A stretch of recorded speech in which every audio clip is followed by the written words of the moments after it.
नमस्कार दोस्तों।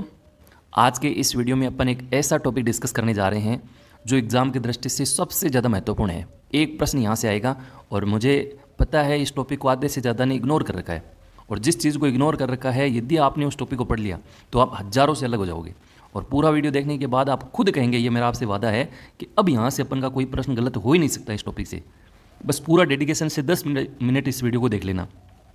आइए ज़्यादा समय व्यर्थ न करके अपना टॉपिक पे बात करते हैं। सबसे पहला पॉइंट लिखा है और इसमें मैंने 4 बातें लिखी हैं जहाँ से आपका एक प्रश्न बन सकता है। सीधा प्रश्न बनेगा कि अनुवांशिक, जिसे अपन इंग्लिश बोलते हैं जेनेटिक्स, इसके जनक कौन है? तो सब लोग जानते हैं ग्रेगर जॉन मेंडल, जिनका जन्म 1822 में हुआ था, मृत्यु 1884 में हुई थी। ये सन वगैरह बिल्कुल याद नहीं रखिए, कोई दिक्कत नहीं है। हाँ, एक बार ये प्रश्न आया था कि मेंडल कहाँ के थे, तो ऑस्ट्रिया के थे। पहले प्रश्न में सिर्फ एक ही जानकारी याद रखनी है कि अनुवांशिक के जनक कौन है? ग्रेगर जॉन मेंडल हैं। दूसरा, आनुवांशिकी शब्द देने वाले या आनुवांशिकी शब्द का सर्वप्रथम प्रयोग किसने किया? तो याद रखिएगा बेटसन ने। बेटसन, 1-2 बार बोलेंगे, 2 दिन बच्चे हैं, आप याद रख सकते हो बेटसन। तो ये हो जाएगा अपना दूसरा पॉइंट क्लियर। तीसरा देखो, आनुवांशिकी यानी जिसको अपन जेनेटिक्स बोल रहे हैं, वास्तव में ये है क्या? कई बार ऐसे कथन वाला प्रश्न दे देता है, तो थोड़ा याद रखिएगा, वह शाखा जिसमें सजीवों के लक्षणों की आनुवांशिकता यानी हेरिडिटी को अपन बोलते हैं वंशानुगति, वह विभिन्नताओं जिसको अपन बोलते हैं वेरिएशन का अध्ययन होता है। मतलब अनुवांशिकी या जेनेटिक्स होता क्या है कि एक तो अपन को पता चलता है कि वंशानुगति क्या होता है? जैसे मान लीजिए पिता के गुण बच्चे में आ गए, बच्चे से अगली पीढ़ी में चले जाएंगे, यानी पीढ़ी दर पीढ़ी जो एक प्रकार से अपने जीन का संचरण हो रहा है उसको अपन हेरिडिटी बोलते हैं। और वेरिएशन मतलब विभिन्नता। ऐसा तो है नहीं कि पूरे वर्ल्ड के अंदर 2 बच्चे समान हो, कोई भी समान नहीं है, चाहे वो थोड़ी बहुत भी विभिन्नता हो, विभिन्नता तो होगा ही होगा। ये अपने मानव जाति की एक सेक्सुअल रिप्रोडक्शन भी अपन इसको कह सकते हैं, जिसकी वजह से विभिन्नताओं का गुण पाया जाता है। तो दुनिया में कोई समान नहीं है। तो ये आनुवांशिक में आपको 2 ही बातें याद रखनी है, एक तो आनुवांशिकता और एक इसकी विभिन्नताओं का क्या होता है? अध्ययन होता है। चलिए, अब एक बार प्रश्न सीईटी में ये आया था कि मानव जाति के सुधार से संबंधित शाखा जो मेंडल के रूल पर आधारित है। बस इतना ही आपको देखना है कि सुधार से संबंधित शाखा कौन सी है। तो याद रखना, इसको हिंदी में बोलते हैं सुजननिकी और इंग्लिश में बोलते हैं यूजेनेसिस। थोड़ा सा याद रखना, इंपॉर्टेंट है। वैसे ऐसे आए हुए प्रश्न सीधे पूछे जा सकते हैं दोबारा। इसके बाद देखो, एक ये भी ध्यान रख लेना कि वंशानुगति जिसको अपन हेरिडिटी बोलते हैं, इसके जनक कौन है? तो स्पेंसर हैं। और एक अंतिम, आनुवांशिकता की इकाई क्या है? तो जीन है। और जीन देने वाले कौन थे? तो जोहानसन थे। जैसे जीन और जैसे जोहानसन। हालांकि मेंडल ने पहले इसको कारक कहा था, इनको पता ही नहीं था कि जीन होता है क्या। कारक नाम दे दिया, कारक लेते घूम फिरते रहे। लेकिन जोहानसन ने कहा कि कारक नहीं भाई साहब, ये जीन है। तो ये थोड़ा सा याद रखना। पहला पॉइंट अपना क्लियर है, कोई दिक्कत नहीं। आनुवांशिकता जनक मेंडल हो जाएगा। आनुवांशिकता शब्द का सर्वप्रथम प्रयोग बेटसन हो जाएगा। जेनेटिक्स क्या होता है? जिसमें आनुवांशिकता और विभिन्नताओं का अध्ययन होता है। और यूजेनेसिस, ये इंपॉर्टेंट है, मानव जाति के सुधार से संबंधित शाखा होती है। और वंशानुगति के जनक है स्पेंसर। आनुवांशिकता की इकाई क्या है? जीन। सेकंड पॉइंट, दूसरे पॉइंट में आपको मेंडल से संबंधित जानकारी याद रखनी है। मेंडल का प्रश्न वेरी इंपॉर्टेंट बनता है। सबसे पहले देखिए, इन्होंने मटर के पौधे पर प्रयोग किया था, उद्यान मटर, सीधा आपसे पूछ सकते हैं, जिसका वैज्ञानिक नाम है पाइसम सेटाइवम। और इन्होंने इस पर कितने वर्ष? 7 वर्ष तक संकलन किया। 7 वर्ष तक इन्होंने मटर के पौधे को लेकर अध्ययन किया था। और वो 7 वर्ष यानी 1856 से लेकर 1863 तक, और सफलता मिली। हालांकि इन्होंने एक पौधा और भी लिया था, हिरासियम, जिसको सूरजमुखी पौधा कहते हैं, लेकिन वो सफल नहीं हुआ। कई बार एग्जाम में पूछ लेते हैं कौन सा पौधा उद्यान मटर के अलावा इन्होंने प्रयोग किया था, तो याद रखिएगा हिरासियम। इसके बाद है इनकी सफलता का कारण। तो सफलता का कारण क्या था? एक समय में एक ही लक्षण का इन्होंने क्या किया? वंशानुगति का अध्ययन किया। जैसे अपन बोलते हैं ना कि यार आप एक चीज़ की तैयारी करो, उसमें अपना 100% दो, चाहे आरएस बनो चाहे आईएएस की तैयारी करो, एक में ज़्यादा समय दोगे तो उसमें सफलता मिलेगी। तो ये मेंडल भी जानते थे। तो एक समय में उन्होंने एक ही लक्षण की वंशानुगति का अध्ययन किया। इसके बाद देखो, उद्यान मटर, इन्होंने उद्यान मटर को ही क्यों चुना? तो याद रखिएगा, ये 1 वर्षीय पौधा होता है। अब 1 वर्षीय पौधा है तो 1 वर्ष में इसके जितने भी परिणाम है वो सारे पता चल जाता है। जैसे इन्होंने मटर के पौधे पे 7 साल अध्ययन किया था।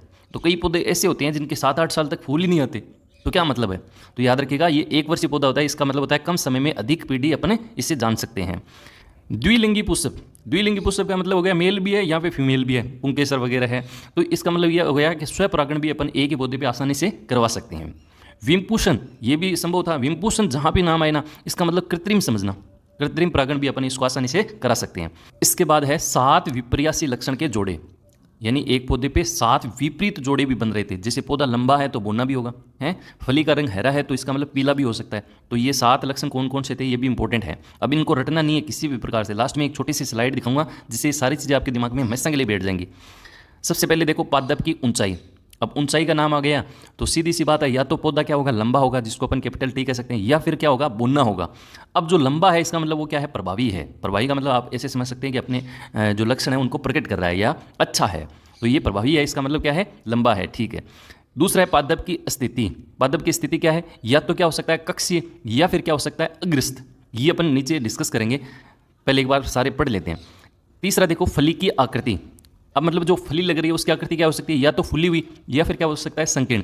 अब फुली हुई है इसका मतलब इसके अंदर बीज है, इसका मतलब ये प्रभावी है। संकीर्ण है इसका मतलब इसके अंदर बीज नहीं है। मटर के अपन कई बार लेके भी आते हैं बाजार से, तो कई फलियों में बिल्कुल बीज नहीं होते क्योंकि उनकी फली क्या होती है, संकीर्ण होती है, बीज बनते ही नहीं है। तो याद रखिएगा फुली हुई क्या है, प्रभावी है। फली का रंग, फली का रंग हरा है इसका मतलब क्या, प्रभावी है, लेकिन पीला है इसका मतलब क्या है, अप्रभावी है।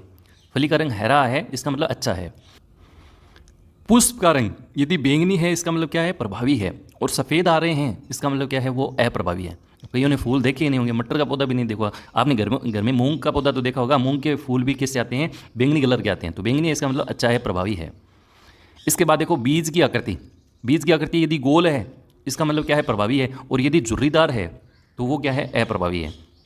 बीज का रंग पीला है इसका मतलब क्या है, अच्छा है, प्रभावी है, और हरा है इसका मतलब क्या है, वो अप्रभावी है। अब कई बार क्या करते हैं, मटर के पौधे का जो अपन बाजार से लेके आते हैं उसमें हरे मटर आते हैं, हरे मटर लेके आते हैं सब्जी में डाल, तो वो देखते हैं कि यार हरे बीज हैं इसका मतलब अच्छा है, वो उसकी चर्चा नहीं कर रहे हैं। बीज का रंग एक्चुअल अपन जब किसी फसल को उगाने के लिए लेके आते हैं उस बीज की यहाँ चर्चा हो रही है, तो वो यदि पीला होता है तो इसका मतलब प्रभावी है, अच्छा है, और यदि वो हरा है इसका मतलब वो क्या है, कच्चा है, उसमें पक्कापन नहीं है, तो वो अच्छा नहीं है। जबकि फली का रंग यदि हरा आ रहा है वो प्रभावी है, इस चीज़ को थोड़ा ध्यान रखिएगा। अब मैं लास्ट में एक चीज़ दिखाता हूँ आपको, ये देखो, सबसे पहले देखो, ये देखो गोल है इसका मतलब क्या है, प्रभावी है। अब ये देखो संकीर्ण है इसका मतलब अप्रभावी है।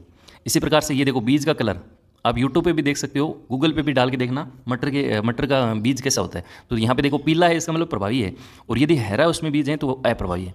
फली का देखो, ये देखो फुली हुई है इसका मतलब क्या है, प्रभावी है, और ये देखो संकीर्ण है इसका मतलब अप्रभावी है। फली का रंग देखो, यदि हरा है तो अच्छा है, और यदि पीला आ रहा है तो इसका मतलब अच्छा नहीं है, अप्रभावी है। ये है आपका फूल, तो फूल किस कलर के अच्छे होते हैं, बैंगनी कलर के, और यदि सफ़ेद कलर आ रहा है इसका मतलब वो फूल सक्सेस नहीं है। लगभग 35 साल बाद 3 आदमी आए थे, Hugo de bridge, coral coherence Germany का था, एरिक वोन शेरमेक। इन्होंने मेंडल के नियमों की क्या की, पुनर्खोज की, जिसे अपन मेंडलवाद के पुनर्खोज भी कह सकते हैं। ये आपकी किताब में डाल रखा है एनसीईआरटी, मेंडलवाद की पुनर्खोज। तो 3 व्यक्ति के नाम याद रख सकते हैं, इसकी शॉर्ट ट्रिक आप लगाएं तो ब्रिज के शेर, ब्रिज से हो जाएगा आपका ह्यूगो डी ब्रिज, के से हो गया कोरल कोरेंस, और शेर से हो जाएगा शेरमेक। थोड़ा सा याद रख लीजिएगा, कई बार पूछ लेते हैं यहाँ से प्रश्न। अब अपन चलते हैं आनुवांशिक शब्दावली। तो आनुवांशिक शब्दावली में सबसे पहले जीन आता है, तो जैसे जीन और जैसे जोहानसन, लेकिन मेंडल मैंने ऊपर आपको बताया, मेंडल इस जीन को क्या बोलते थे, कारक बोलते थे। जोहानसन आए बोले ये कारक क्या बोल रहे हो भाई साहब, ये जीन है, तो ये थोड़ा याद रखिएगा। जीन क्या होता है, वह कारक जो एक लक्षण को नियंत्रित करता है। इसके बाद देखो युग्म विकल्पी, जिसको अपन एलील बोल सकते हैं, ये वेरी वेरी इंपॉर्टेंट है। इसमें एक ही शब्द आपको याद रखना है, 2 यदि विपरीत लक्षण हैं तो उसको अपन क्या बोलते हैं, युग्म विकल्पी या एलील बोलते हैं। इस क्लास के अंत में मैं 1 लाइनर प्रश्न कराऊंगा जो एग्जाम में यहाँ से पूछे जा चुके हैं, जिससे आपको आइडिया लग जाएगा कि यार यहाँ से कैसे प्रश्न आते हैं, रिपीट भी हो सकते हैं। तो 2 विपरीत लक्षण है उसको अपन क्या बोलेंगे, युग्म विकल्पी बोलेंगे। जैसे पौधा लंबा है तो टी, बोना है तो स्मॉल टी। इसके बाद देखो बैक क्रॉस, ये भी इंपॉर्टेंट है, एग्जाम में आ चुका है, संकर पूर्वज।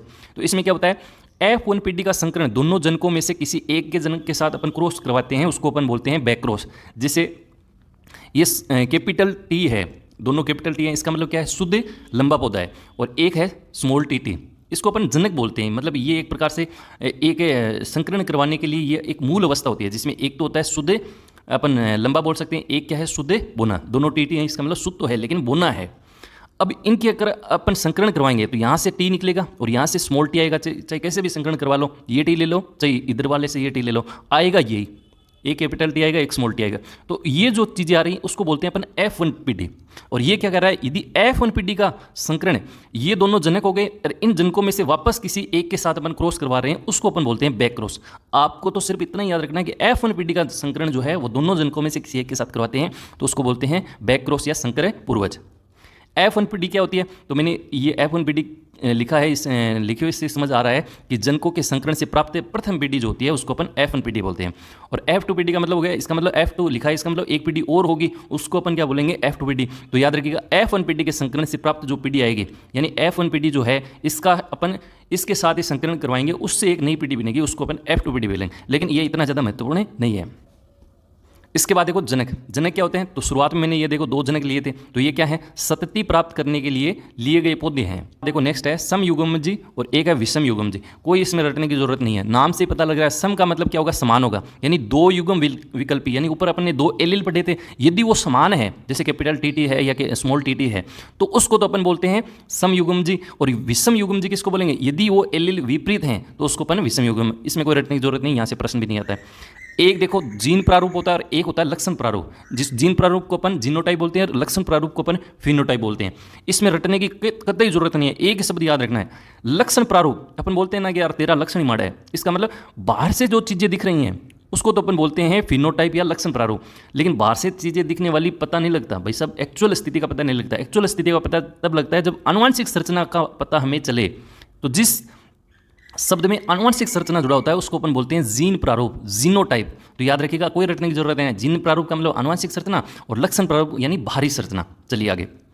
इसके बाद एक प्रभावी लक्षण और एक होता है अप्रभावी लक्षण। प्रभावी लक्षण का क्या है? नाम से ही पता लग रहा है भाई, जो अपने जो मूल लक्षण होते हैं उनको प्रकट करता है। और अप्रभावी क्या है? ऐसे लक्षण जिसको अपन मूल लक्षणों से विपरीत लक्षण प्रकट करता है। जैसे एक पौधा है तो वो बोना हो रहा है, तो वो क्या है? अप्रभावी लक्षण है। एक पौधा है, उसके कलर फली का रंग जो होता है वो पीला आ रहा है, इसका मतलब वो क्या है? अप्रभावी है। हरा आ रहा है, इसका मतलब मूल लक्षणों को प्रकट कर रहा है, तो वो क्या है? प्रभावी लक्षण है। तो इसको कोई रटने की जरूरत नहीं। इसके बाद देखो एक संकरण संकरण, द्विसंकर संकरण, त्रिसंकरण संकरण, एक होता है बहुसंकरण संकरण। नाम से ही पता लग रहा है, कोई रटने की जरूरत नहीं है। एक संकरण संकरण का मतलब होता है एक ही लक्षण की वंशानुगति का अध्ययन है। एक ही लक्षण की आप वंशानुगति का अध्ययन कर रहे हैं तो उसको एक संकरण संकरण बोलते हैं।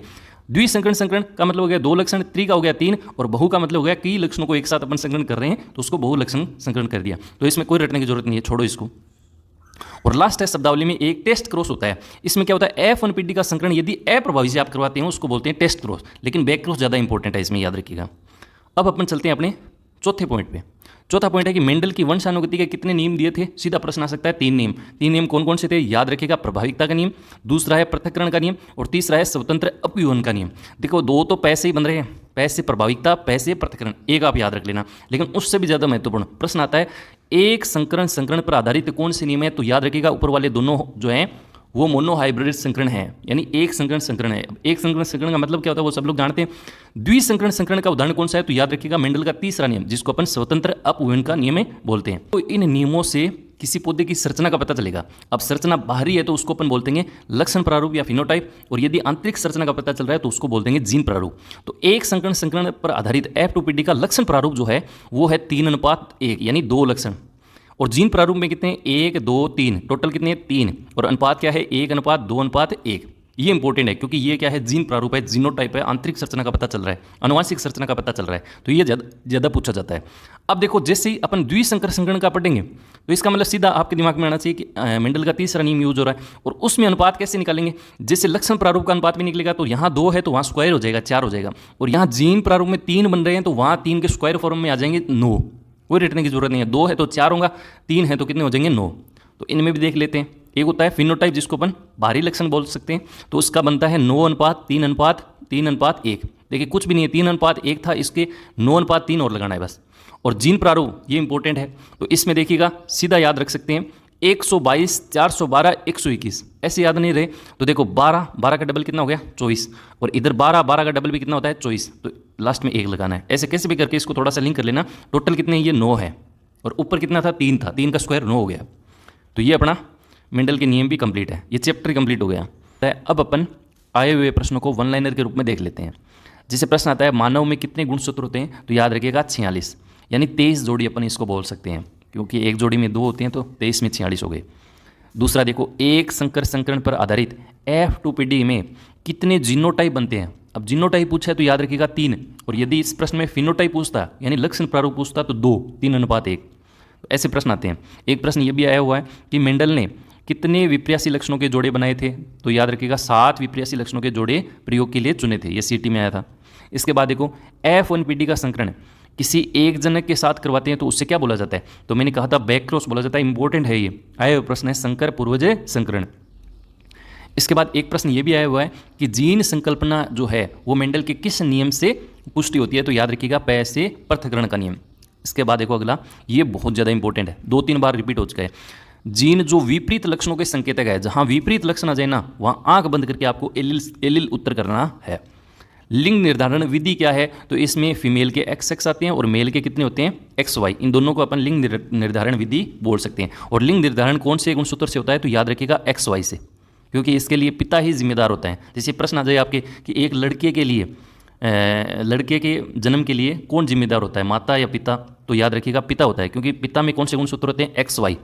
अब महिला है तो महिला में तो केवल दोनों क्या है? XX हैं। इसका मतलब यहाँ से तो हर बार X ही गुणसूत्र जाएगा, तो X गुणसूत्र जाएगा तो लड़का हो ही नहीं सकता। अब लड़का होने के लिए Y गुणसूत्र होना चाहिए। Y गुणसूत्र के लिए जिम्मेदार कौन है? आपका पुरुष है। तो कई बार ये अंधविश्वास भी है, कई महिलाओं के अगर बच्चा नहीं होता है तो वो महिलाओं को टॉर्चर करते हैं। एक्चुअल में उनको पता ही नहीं होता है कि जिम्मेदार कौन है, इसके लिए पिता जिम्मेदार है। उनके अगर वाई गुणसूत्र रहेगा तब वो लड़का होगा। तो हालांकि ये चीज़ें साइंस की चीज़ें हैं। एक विम्पूषण, देखिए जहाँ विम्पूषण का नाम आए वहाँ एक ही नाम याद रखना है, कृत्रिम। कृत्रिम का मतलब क्या हो गया? परागकोश यहाँ क्या होंगे? हटेंगे। कोई चीज़ कृत्रिम अपन कर रहे हैं तो वहाँ पे विम्पूषण की प्रक्रिया बोलते हैं, जहाँ पे आपके परागकोश से हटाते हैं। इसके बाद देखो, मानव जाति में अलिंग गुणसूत्रों की संख्या कितनी होती है? तो 44 होती है। जबकि मैंने ऊपर बताया था लिंग गुणसूत्र कितने होते हैं? 2 ही होते हैं। लिंग गुणसूत्र कितने होते हैं? 2 ही होते हैं, X और Y। इसके बाद देखो, मनुष्य में प्रत्येक कोशिका में सामान्यतः 23 जोड़ी गुणसूत्र होते हैं। टोटल 46 हो गए। जो कुल कितने होते हैं? 46 होते हैं। उनमें 22 जोड़े क्या होते हैं? 22 जोड़े सेम होते हैं, जिसको अपन इंग्लिश में ऑटोसोम बोलते हैं, जो मनुष्य और फीमेल में एक जैसे दिखते हैं। तो अंतिम वाला जो XY है वो दोनों में विपरीत होता है। तो ये थोड़ा सा आया प्रश्न देख लेना। इसके बाद देखो, मेंडल द्वारा अध्ययन किए गए मोनो हाइब्रिड क्रॉस के F2 पीढ़ी के फिनोटाइप का अनुपात कितना है? अब देखो, मोनो हाइब्रिड का मतलब क्या? मोनो का मतलब एक होता है, एक संकरण का पूछा है। इसका मतलब पहले और दूसरे नियमों का फोनोटाइप या फिनोटाइप या लक्षण प्रारूप पूछा है, तो याद रखिएगा 3:1। जीनोटाइप पूछता तो क्या होता है? 1:2:1। इसके बाद देखो, मनुष्य में ऑटोसोम के कितने जोड़ी होती हैं? 22 जोड़ी होती हैं। ये भी प्रश्न आया हुआ है, आप सब लोग जानते हैं। 22 जोड़ी एक जैसे दिखते हैं, 23वां अलग होता है। और अंतिम है, मनुष्य में लिंग निर्धारण जो होता है वो XY गुणसूत्र पर आधारित होता है। तो ये अपनी आज की छोटी सी क्लास थी। आनुवांशिकता से जुड़े इंपॉर्टेंट सारे तथ्य मैंने आपको करवा दिए। अब आपके कितने याद रहे हैं वो आप कमेंट्स में बताएंगे। फिर एक नई चर्चा के साथ दोबारा रूबरू होंगे। तब तक के लिए नमस्कार, जय हिंद, जय भारत।